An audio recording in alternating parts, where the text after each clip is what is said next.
ఇవాళ చంద్రశేఖరరావు పని అయిపోయింది, ఆయన లేవలేకుండా పడ్డాడు. కారేమో కార్ఖానకు పోయింది, ఇక తూకానం బంద్ అయింది.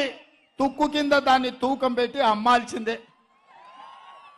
ఇవాళ గజ్వేల్ ఫామ్ హౌస్ ముందర ఒక పిల్లగాడు తిరుగుతున్నాడు, నేను చూసిన. వాడు ఒకటే స్లోగన్ ఎత్తుకున్నాడు, పాత సామాన్లు కొంటాం, పాత సామాన్లు కొంటామని. నేను ఎవరినో పంపించి అడిగిన, ఏంద్రవాడు అన్నే తిరుగుతుండంటే, కారు షెడ్డుకు పోయింది కదా, ఖరాబ్ అయింది కదా, ఇక తూకం కింద పాత సామాన్ల కింద ఆ కారు కొనుక్కుంటే ఆ గిల్లలు పయ్యలు పిల్లలు ఆడుకోనికి వనుకొస్తాయని అంటున్నాడు.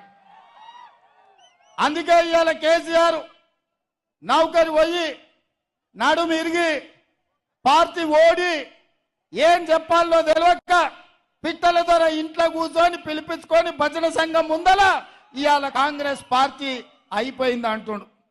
ఎట్లయిపోతుంది?